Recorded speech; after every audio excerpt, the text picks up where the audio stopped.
Good afternoon, Mr. Mayhew. Sir Wilfred won't be long, sir. Although you never can tell with Mr. Justice Banter. I'll go straight over to the robbing room and tell him you're here. With Mr. Leonard Bow. Thank you, Carter.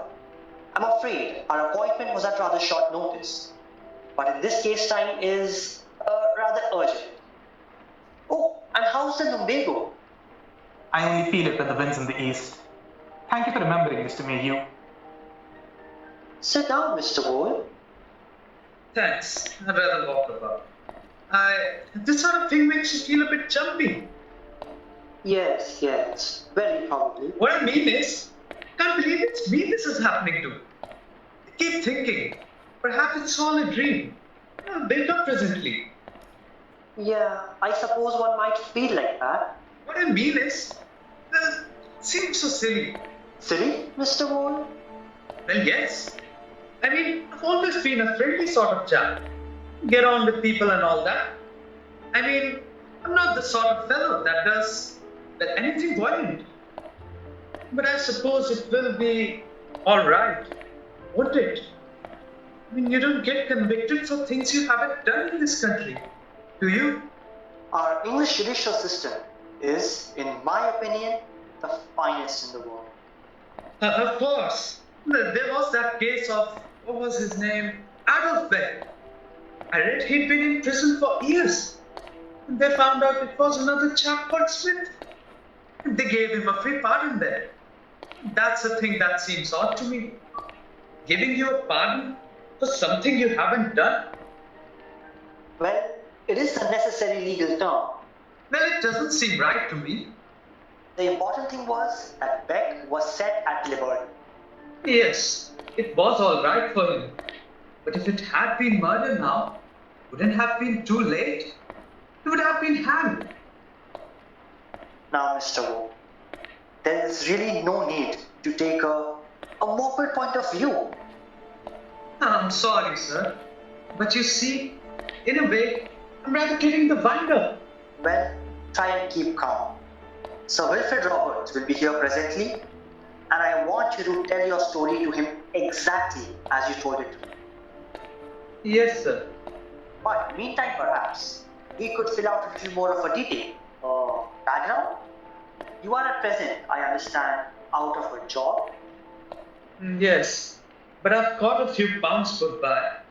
It's not much, but if you can see your way... Oh, I'm not thinking of a legal fees. It's just pictures I'm trying to get clear. How long have you been unemployed? About a couple of months. What were you doing before that? Worked as a mechanic for 3 months, but then had to quit because of that mean owner. Before that, I worked at a petrol station, but the boss's young daughter took a fancy to me. There was nothing between us, but her old man said I'd better go. Indeed. You're thinking I'm a bit of a drifter, sir. It's true in a way, but I'm not really like that. The army service unsettled me a bit. That, and being in Germany, it was fine there. That's where I met my wife. She's an actress.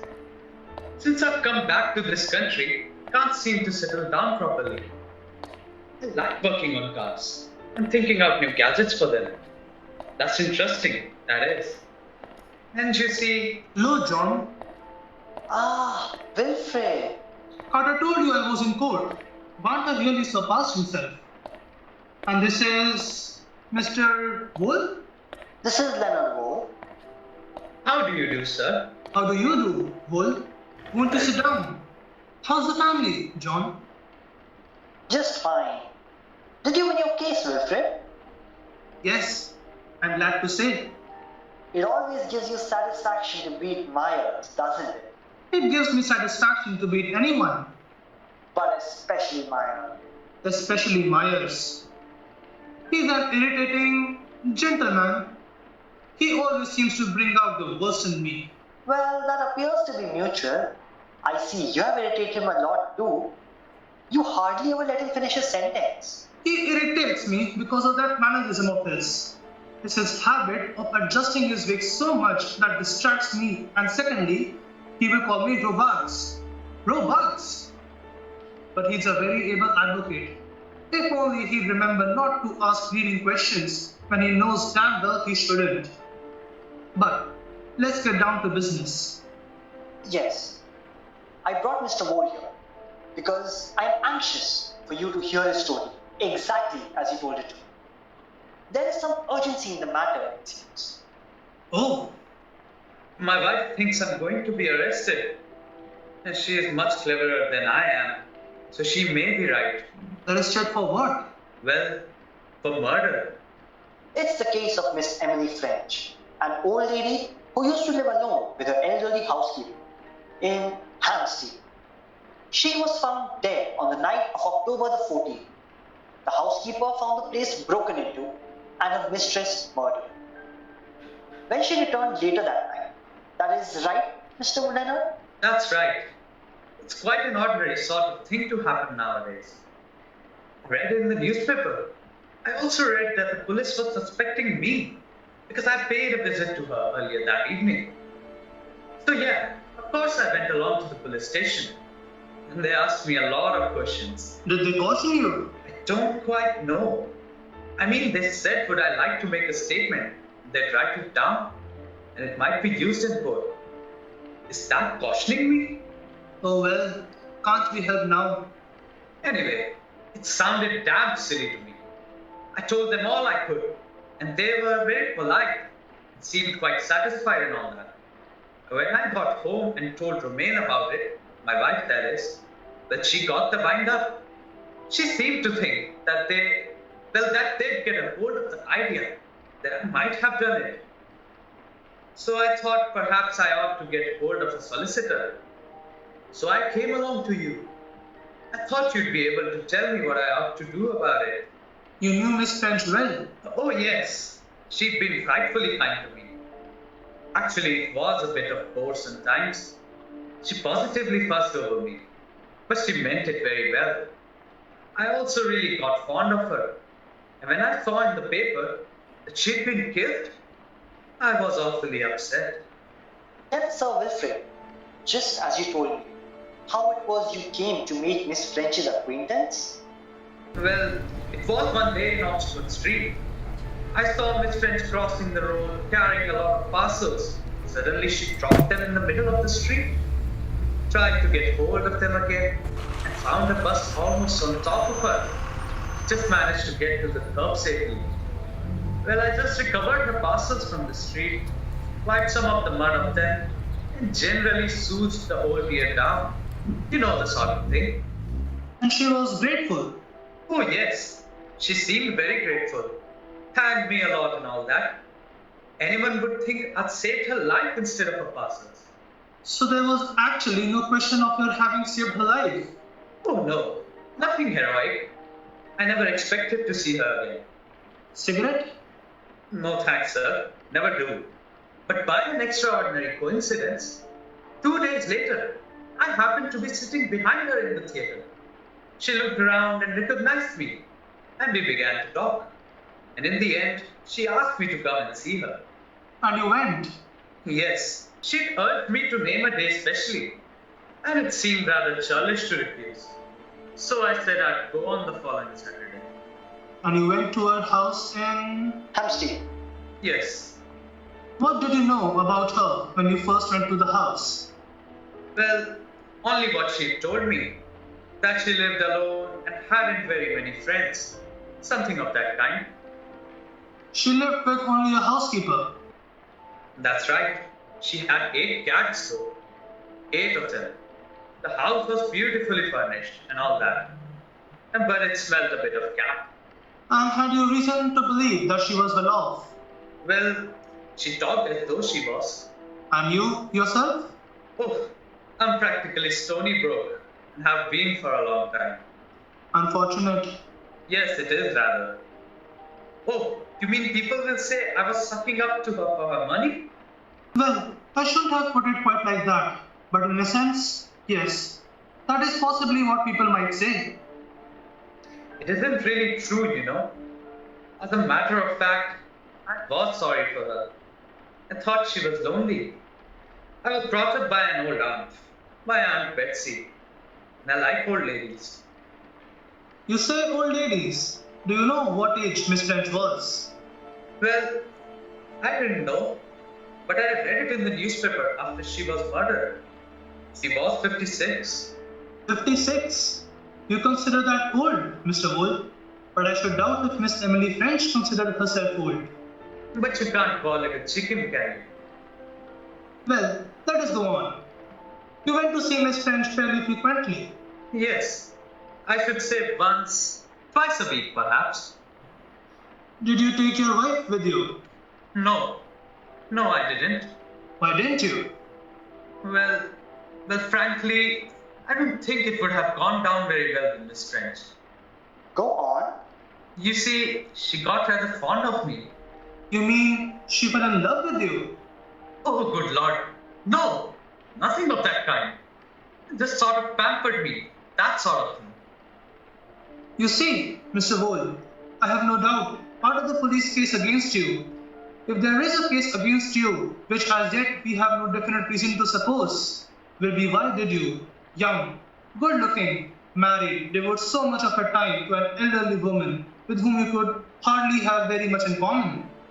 Yes, I know they'll say I was after her for her money. And in a way, perhaps that's true. But only in a way. Well, at least you are frank, Mr. Wool. Can you explain a little more clearly? Well, she made no secret of the fact that she was rolling in money. As I told you, Romaine and I, that's my wife, are pretty hard up. I'll admit that I did hope that if I was really in a tight place, she'd lend me some money. I'm being honest about it. Did you ask her for a loan? No, I didn't. I mean, things weren't desperate. Of course, I can see. It does look rather bad for me. And Miss French knew you were a married man. Oh, yes. But she didn't suggest that you should bring your wife to see her. No. She seemed to take it for granted my wife and I didn't get on. Did you deliberately give her that impression? No, I didn't. Indeed, I didn't. But she seemed to. Well, assume it. And I thought if I kept dragging Romaine into it, she'd lose interest in me, you know. I didn't want to cash money from her. But I had invented a gadget for a car. A really good idea it is. And if I could have persuaded her to finance that, well, I mean, it would have been her money. And it might have brought her in a lot. Oh, it's very difficult to explain. But I wasn't sponging on her. Sir Wilfred, really, I wasn't. What sums of money did you obtain at any time from Miss French? None. None at all. Now tell me something about the housekeeper. Janet Mackenzie? She was a regular old tyrant, you know. Janet was. Fairly bullied poor Miss French. Looked after her very well and all that. But the poor old dear couldn't call her soul her own when Janet was about. Janet didn't like me at all. Oh, why didn't she like you? Jealous, I guess. I don't think she liked my helping Miss French with her business affairs. Oh, so you helped Miss French with her business affairs? Yes. She was worried about some of her investments and things, and she found it a bit difficult to fill up forms. So I helped her with it and all that sort of thing. Now, Mr. Wool, I'm going to ask you a very serious question, and I should have a truthful answer. You had the handling of this lady's affairs, so did you at any time start converting to your own? Now, wait a minute, Mr. Wool, before you answer. Because you see, there are 2 points of view. Either we can make a feature of your probity or honesty that if you swindled the woman in any way, then we must take the line that you had no motive for murder, since you had already a profitable source of income. You can see that there are advantages in either point of view. What I want is the truth. Take your time if you like before you reply. I assure you, Sir Wilfred, I played dead straight, and you won't find anything to the contrary. Dead straight. Thank you, Mr. Wool. You relieve my mind very much. I believe you are far too intelligent to lie over such a vital matter. And now we come to October The 14th. 14th. Did Miss French ask you to go and see her that night?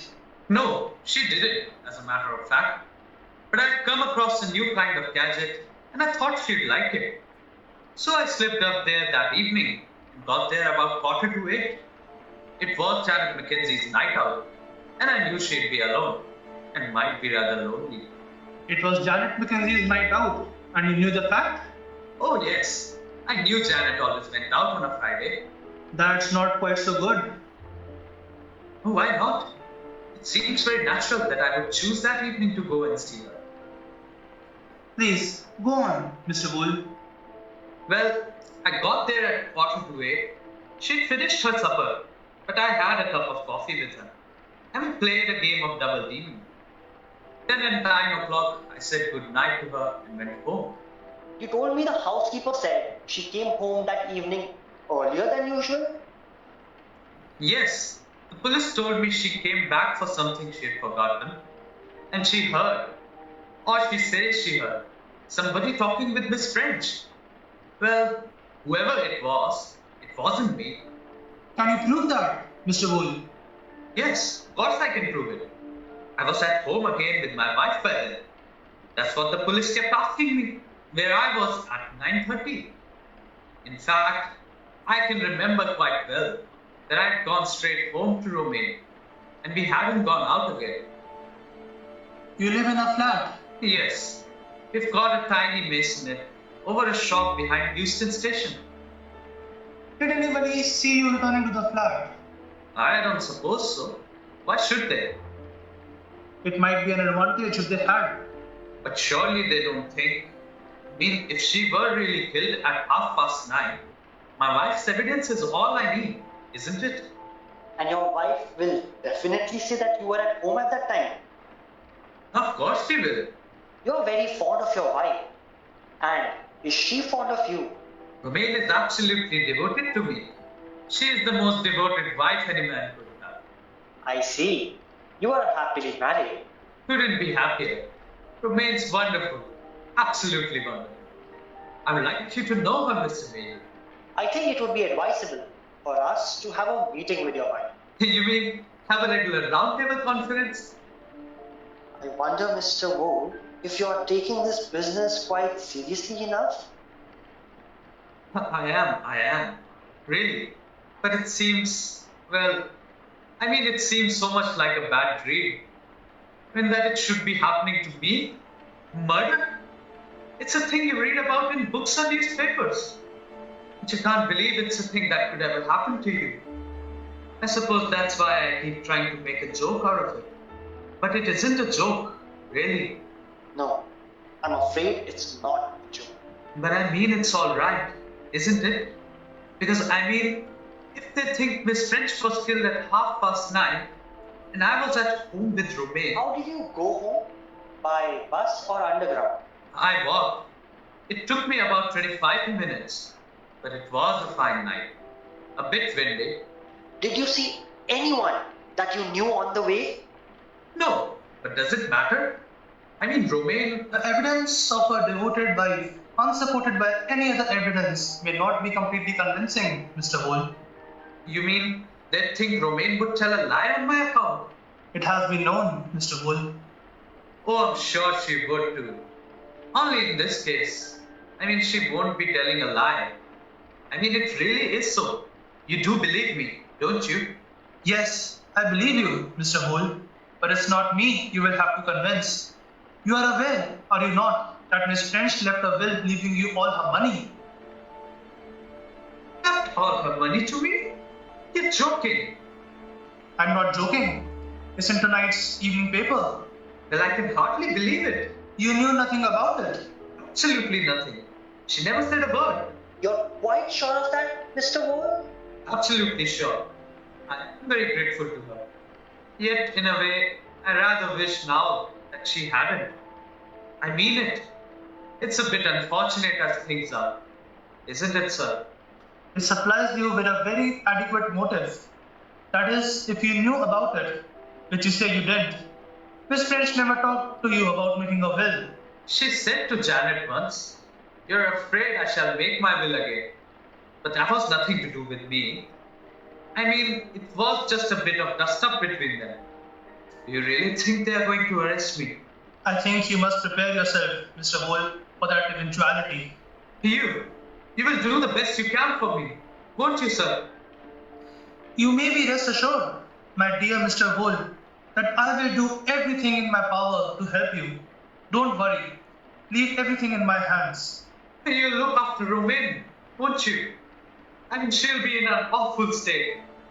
It will be terrible for her. Don't worry, my boy. Don't worry. Then the money side too.